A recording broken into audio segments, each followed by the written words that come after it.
Hello friends, welcome to law excellence IAS. So ఈరోజు మనం రష్యాలో భారత విదేశాంగ శాఖ మంత్రి విజిట్ చేసినందువలన అసలు ఇండియా రష్యా యొక్క సంబంధాలు ఏంటి, సోషో ఎకనామిక్ అండ్ పొలిటికల్ లెవెల్లో ఇప్పుడు సంబంధాలు ఎలా ఉన్నాయి, ఇంతకు ముందు ఉన్నటువంటి సంబంధాలకి ఉన్నటువంటి లింక్ ఏంటి అనేది కూడా డిస్కషన్ చేయడం జరుగుతుంది. నెక్స్ట్ వన్, అసలు యాన్యువల్ సమ్మిట్స్ అంటే ఏంటి, ఇప్పుడు జరుగుతున్నటువంటి సమ్మిట్స్ యాన్యువల్ సమ్మిట్స్ కింద వస్తుందా లేదా అనేది కూడా ఒకసారి చూద్దాం. సో ఇందులో భాగంగానే సిలబస్ కవరేజ్లో జనరల్ ఎస్ఏలో ఇంటర్నేషనల్ ఇష్యూస్ అనేది ఎప్పుడు కూడా ఒక క్వశ్చన్ టాపిక్ అనేది రావడం జరుగుతుంది. Next one, general studies paper 2 international రిలేషన్స్లో భాగంగానే ఇండియా రష్యా అనేది మేజర్ పవర్ఫుల్ కంట్రీస్ కనుక ఈ టాపిక్ అనేది ప్రిలిమ్స్కి మెయిన్స్కి కూడా చాలా ఇంపార్టెంట్. సో మొట్టమొదటిగా మనం చూసుకుంటే కంటెక్స్ట్ ఏంటంటే, మన యొక్క విదేశాంగ శాఖ మంత్రి డిసెంబర్ 25 నుండి 29 వరకు కూడా ఈ రష్యాలో ఉన్నటువంటి ఇండస్ట్రియల్ మినిస్టర్, డిప్యూటీ ప్రైమ్ మినిస్టర్తో చర్చలు జరపడం జరుగుతుంది. ఇందులో భాగంగానే వేరియస్ ఫ్యాక్టర్స్ అండ్ సెక్టార్స్కి సంబంధించినటువంటి energy, trade and investment and cultural రిలేషన్షిప్స్లో భాగంగా కొన్ని కొత్త MOUs కూడా చేసుకోవడానికి అవకాశం ఉంది. సో మేజర్గా మనకు ఈ రిలేషన్షిప్స్లో భాగంగా మనం చూసుకుంటే మొట్టమొదట మన హిస్టరీ బ్యాక్గ్రౌండ్ ఎలా ఉంది అనేది ఒకసారి చూద్దాం. ఇండియా అండ్ రష్యాలో రిలేషన్షిప్ అనేది మొట్టమొదటిగా చూసుకుంటే ఈవెన్ మన భారతదేశానికి స్వాతంత్రం రాకముందు నుండే ఈ రెండు దేశాల మధ్య ఉన్నటువంటి రిలేషన్షిప్స్ అనేవి చాలా సత్సంబంధాలని మెయింటైన్ చేస్తూ వచ్చారు. సో జనరల్గా మన స్వాతంత్రం వచ్చిన తర్వాత అయితే మాత్రం ఇండియా అండ్ రష్యా రిలేషన్షిప్స్లో మొట్టమొదటిగా ట్రీటీ జరిగినటువంటిది 1971. Means signing a treaty of peace and friendship treaty అనేది స్టార్ట్ అయింది. అప్పటి నుండి ఒక one of the milestone అని చెప్పవచ్చు, వాటర్ షెడ్ మూమెంట్ అని కూడా చెప్పవచ్చు. తర్వాత అంచెలంచెలుగా ఎదిగి ఈ రెండు దేశాల మధ్య ఉన్నటువంటి సత్సంబంధాలు ఇంకా మెరుగయ్యాయి. అంటే 2000 సంవత్సరంలో ఈ యొక్క పీస్ అండ్ ఫ్రెండ్షిప్ నుండి స్ట్రాటజిక్ రిలేషన్షిప్ కింద మార్పు అవ్వడం జరిగింది. అంటే 2000 ఇయర్లో మాత్రం ది స్ట్రాటజిక్ రిలేషన్షిప్ అనేది స్టార్ట్ అయింది ఇండియా అండ్ రష్యా మధ్య. తర్వాత ఈ 2010 మీన్స్ 2010లో భాగంగా special and privileged strategic partnership అనేది అగ్రిమెంట్ చేసుకోవడం జరిగింది ఈ రెండు దేశాలు. అప్పటి నుండి కూడా ఇప్పటి వరకు కూడా ఈ రెండు దేశాల మధ్య సంబంధాలు అనేవి ఎప్పటికీ కూడా ట్రూ అండ్ టెస్టెడ్ ఫ్రెండ్షిప్గా ముందుకు వెళ్తున్నారు. కాకపోతే ఈ రీసెంట్ టైమ్స్లో చూసుకుంటే చాలా ఛాలెంజెస్ రావడం జరుగుతుంది. ఎందుకంటే ఇండియా అనేది రీసెంట్గా USA వైపు టిల్ట్ అవ్వడం జరుగుతుంది. ఇందులో భాగంగానే రష్యా కూడా రీసెంట్ టైమ్స్లో చూసుకుంటే చైనా వైపు, పాకిస్తాన్ వైపు టిల్ట్ అవుతూ ఉందని మనకు అర్థమవుతూ ఉంది. ఇందులో భాగంగానే మళ్ళీ మన రిలేషన్షిప్ని ఒక లైన్లోకి తీసుకురావాలి అంటే, ఒక మళ్ళీ ప్లాట్ఫామ్లోకి వెళ్ళి పాజిటివ్ రిలేషన్షిప్లోకి వెళ్ళాలంటే ఇలాంటి సమ్మిట్స్ అనేవి ఎంతోగానో ఉపయోగపడతాయి. సో ఇందులో భాగంగా మనం ఒకసారి చూసుకుంటే మొట్టమొదటిగా బ్యాక్గ్రౌండ్లో రిలేషన్షిప్లో చూసుకుంటే ఇండియాకి స్వాతంత్రం కంటే ముందే మనకు science and technology, defence, space ఈ సెక్టార్లో ఇండియాకి యొక్క రష్యా మార్క్ అనేది అన్ని రంగాల్లో ఉంది.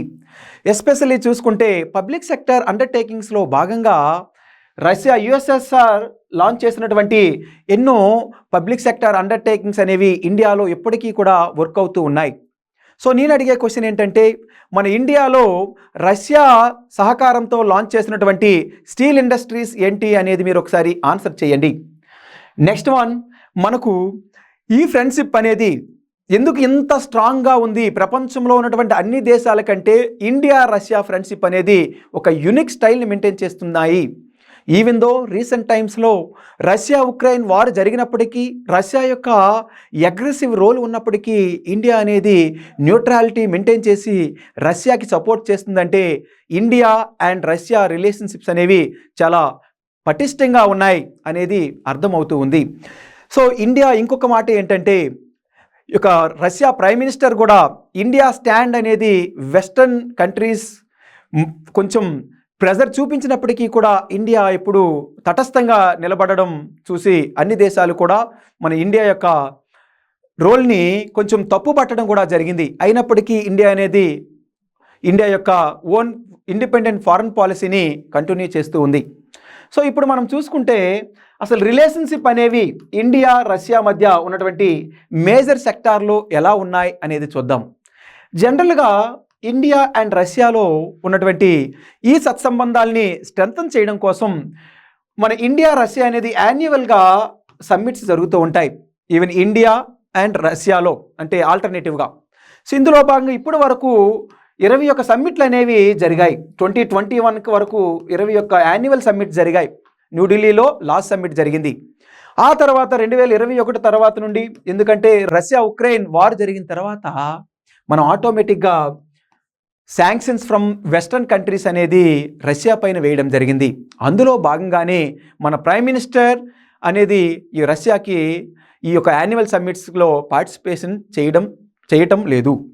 ఓకే, సో కాకపోతే ఇండియా అనేది యాన్యువల్ సమ్మిట్స్ జరిగినా జరగకపోయినా మన యొక్క మధ్య సత్సంబంధాలు మెయింటైన్ చేయాలి అని చెప్పి ఈ యొక్క ఎక్స్టర్నల్ అఫైర్స్ మినిస్టర్ని రీసెంట్ టైమ్స్లో ఈ యొక్క రష్యా ఎక్స్టర్నల్ అఫైర్స్ మినిస్టర్ని ఇండియాకి కూడా వచ్చి కొన్ని న్యూ డైలాగ్స్ని, న్యూ ఇనిషియేటివ్స్ని ముందుకు తీసుకువెళ్తూ ఉన్నారు. ఓకే, సో పొలిటికల్ రిలేషన్షిప్ అంటే one of the highest strategic dialogues అనేవి ఈ యొక్క యాన్యువల్ సమ్మిట్ ద్వారా ఇండియా అండ్ రష్యా అనేది మెయింటైన్ చేస్తూ ఉన్నారు. Next one, economic cooperation. ఒక మేజర్ సెక్టర్ ఎకానమీ అనేది ఒక రెండు దేశాల మధ్య ఉన్నటువంటి ఏ బంధమైనా స్ట్రాంగ్గా ఉండాలి అంటే ఎకానమీ అనేది కొంచెం బలంగా ఉండాలి. సో ఇందులో భాగంగానే ఇండియా రష్యా రిలేషన్షిప్స్లో ట్రేడ్ అనేది దగ్గరగా 39 బిలియన్ ట్రేడ్ అనేది 2022 to 2023లో చూసాం. జనరల్గా ట్రేడ్ బై 2025కి 30 బిలియన్ ఉండాలి అని చెప్పి మనం టార్గెట్ పెట్టుకున్నాం రెండు దేశాలు. కాకపోతే ఆల్రెడీ రీచ్ అయ్యాం. సో అంటే ఇంకా హైట్స్కి రీచ్ అవ్వాలి అనేదే ఈ రెండు దేశాల మధ్య ఉన్నటువంటి ఆకాంక్ష. సో నెక్స్ట్ వన్ ఏంటి అంటే మనకు ఒక ఇన్వెస్ట్మెంట్ని ఎక్కువగా అట్రాక్ట్ చేయాలి. దగ్గరగా 50 బిలియన్స్ ఇన్వెస్ట్మెంట్ని అట్రాక్ట్ చేయాలి. సో అదేవిధంగా ఇండియా యొక్క economic agenda and India's participation in eastern economic corridor or eastern economic forum అనేది వన్ ఆఫ్ ద మైల్ స్టోన్గా చెప్పవచ్చు. నెక్స్ట్ వన్, ఈ యొక్క రిలేషన్షిప్స్లో మనం ఇండియా రష్యా క్వశ్చన్ ఇచ్చేటప్పుడు మినిమం మనం మ్యాప్స్తో రిప్రజెంటేషన్ చేయాలి. ఇన్ ఎకానమీ అండ్ ట్రేడ్లో అయితే మాత్రం మినిమం ఈ యొక్క డయాగ్రామ్స్ని కూడా వేస్తే రిప్రజెంటేషన్ చేస్తే మార్క్స్ అనేది ఎక్కువగా వస్తాయి. సో 2017-18లో ఎలా ఉంది, ఇప్పుడు ప్రజెంట్ సిచ్యువేషన్ అనేది ఎలా ఉంది, at the same time 1997 to 98, 2022 to 23లో ఉన్నటువంటి ట్రేడ్ ఎలా ఉంది అనేది ఈ డయాగ్రామ్స్ని చూస్తే మనకు అర్థమవుతుంది. పాజిటివ్గానే ఉంది అని. నెక్స్ట్ వన్, డిఫెన్స్ అనేది one of the major sector where India's interest are more అనేది అర్థమవుతుంది. అంటే మన ఇండియాకి డిఫెన్స్ సెక్టార్లో ఇప్పటి వరకు కూడా ఎక్కువ సపోర్ట్ చేసినటువంటిది కంట్రీ ఏంటి అంటే రష్యాగా చెప్పవచ్చు. సో మేజర్ డిఫెన్స్ ఎక్విప్మెంట్స్ అంతా కూడా ఇప్పుడు మన ఇండియాలో ఉన్నటువంటి navy, air force and army use చేస్తున్నటువంటి మేజర్ ఎక్విప్మెంట్స్ అనేది తక్కువగా రిలయబుల్గా ఇస్తున్నటువంటి దేశం ఏంటి అంటే రష్యాగా చెప్పవచ్చు. అందులో భాగంగానే మనకు Sukhoi 30 air craft and T-90 tanks, T-72 tanks యొక్క ఫ్రిగేట్స్ ఇవన్నీ కూడా మనం రష్యా నుండి పొందుతూ ఉన్నాం, ఇంపోర్ట్ చేసుకుంటున్నాం. రీసెంట్గా చూసుకుంటే వెస్టర్న్ కంట్రీస్ యొక్క రష్యాపై శాంక్షన్స్ వేసినప్పటికీ కూడా మనం S-400 ట్రింప్యూ మిజైల్స్ని కూడా మనం కొనుక్కోవడం జరిగింది. అంటే ఇవి one of the highest technologically advanced missiles అనేది. అంటే ఎట్ ఏ టైం ఎన్నో టార్గెట్స్ని ఛేదించడంలో ఈ యొక్క S-400 ఎయిర్ డిఫెన్స్ సిస్టమ్ అనేది ఉపయోగపడుతుంది.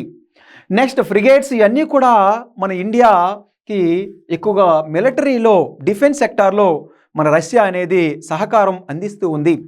రీసెంట్ టైమ్స్లో చూసుకుంటే కామో 226T ఈ యొక్క హెలికాప్టర్స్ని ఇండియాలో తయారు చేయడానికి రష్యా యాక్సెప్ట్ చేసింది under make in India programme కింద.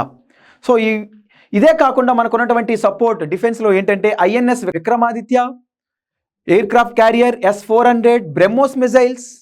So next one T-72, T-90, INS చక్ర లాంటి మేజర్ టెక్నాలజికల్ యొక్క ఎక్విప్మెంట్స్ని డిఫెన్స్కి ఇచ్చినటువంటి దేశం ఏంటి అంటే రష్యాగానే చెప్పవచ్చు.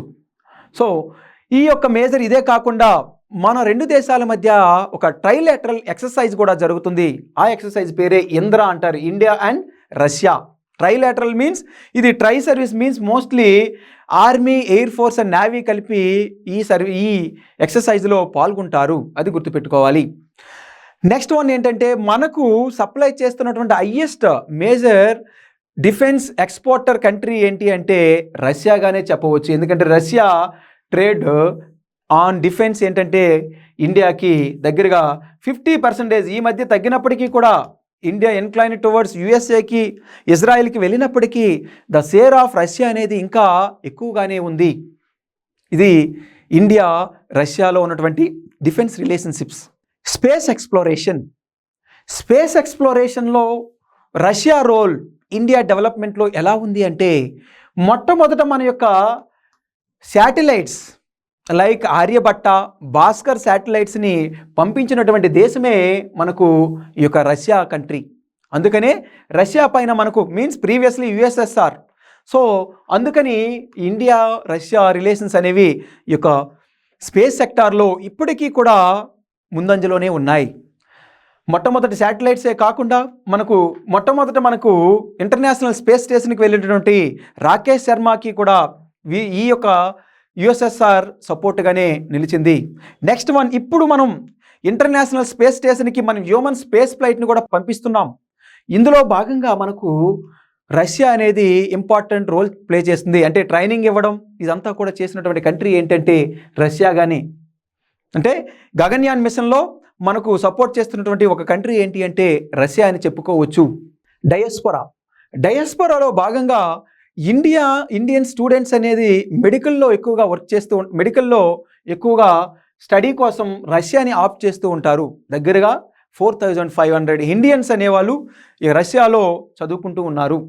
నెక్స్ట్ వన్, మన రష్యన్ స్టూడెంట్స్ అనేది హిందీ కూడా నేర్చుకుంటున్నారు. అంటే రష్యన్ కాలేజెస్లో హిందీని సపోర్ట్ చేస్తున్నారు. మీన్స్ ఈవెన్ బాలీవుడ్ మూవీస్, మన హాలీవుడ్, టాలీవుడ్ మీన్స్ ఈ మోస్ట్ ఆఫ్ ద మూవీస్ అనేది ఇక్కడ మన ఇండియన్ మూవీస్ కూడా ఇక్కడ ఎక్కువగా చూస్తూ ఉంటారు. కల్చరల్ రిలేషన్స్లో భాగంగా ఇది మూవీస్ అండ్ ఇక్కడ ఉన్నటువంటి లాంగ్వేజ్ అనేది ఎంతో పాజిటివ్ రిలేషన్షిప్ని మెయింటైన్ చేస్తుంది. Next one, programs like Namaste Russia అనే ఒక ఇనిషియేటివ్ ద్వారా ఈ రెండు దేశాల మధ్య ఉన్నటువంటి technological at the same time educational new మోడల్స్ని షేర్ చేసుకోవడం అనేది జరుగుతూ ఉంది. ఈ యొక్క ప్రోగ్రామ్ని లాంచ్ చేస్తున్నటువంటి ఇన్స్టిట్యూషన్ ఏంటంటే జవహర్లాల్ నెహ్రూ కల్చరల్ సెంటర్గా ఉంది. నెక్స్ట్ వన్, మనకి న్యూక్లియర్ కోఆపరేషన్లో ఇండియా అండ్ రష్యా చూసుకుంటే ఇండియా రష్యా న్యూక్లియర్ పవర్ ప్లాంట్స్ని మీన్స్ టెక్నాలజీ ట్రాన్స్ఫర్ చేయాలి సివిలియన్ యూజ్కి అని చెప్పి ఇండియా అండ్ రష్యా అనేది ఒక MOUని ఆల్రెడీ స్టార్ట్ చేశారు. సో ఇందులో భాగంగానే ఎనర్జీ సపోర్ట్లో భాగంగా కూడంకలం ప్లాంట్ ఆల్రెడీ తమిళనాడులో ఈ రష్యా వారిచే ఎస్టాబ్లిష్ చేయబడింది. సో ఇదే కాకుండా ఇండియా అండ్ రష్యా కలిపి బంగ్లాదేశ్లో కూడా న్యూక్లియర్ పవర్ ప్లాంట్స్ని ఎస్టాబ్లిష్ చేయాలని చెప్పి MOUని సైన్ చేయడం జరిగింది. అయితే ఓవరాల్గా చూసుకుంటే one of the stable, strong and time tested ఫ్రెండ్గా రష్యాని పేర్కొనడం జరుగుతుంది. కాకపోతే ఈ రీసెంట్ టైంలో చూసుకుంటే ఇండియా అనేది ఇన్క్లైన్ టువర్డ్స్ USA వెళ్తుంది. అంటే దీని ద్వారా మనకేమవుతుందంటే ఇండియా అండ్ హియర్ రష్యా రిలేషన్షిప్లో భాగంగా ఇండియా ఎప్పుడైతే USAకి వెళ్తుందో రష్యా ఆటోమేటిక్గా చైనా, నెక్స్ట్ ఆటోమేటిక్గా పాకిస్తాన్ వైపు వెళ్తుంది. దీని ద్వారా Russia, Pakistan, China Nexus start అవుతుంది. దీని ద్వారా ఇండియాకి ఎప్పుడైనా ఇండియాకు ఉన్నటువంటి మేజర్ ప్రాబ్లమ్సే మన పక్కన ఉన్నటువంటి కంట్రీస్ అయినటువంటి రైట్ సైడ్ హెడ్ పైన చైనా ఉంది, left side major breeding grounds for terrorism Pakistan and Afghanistan.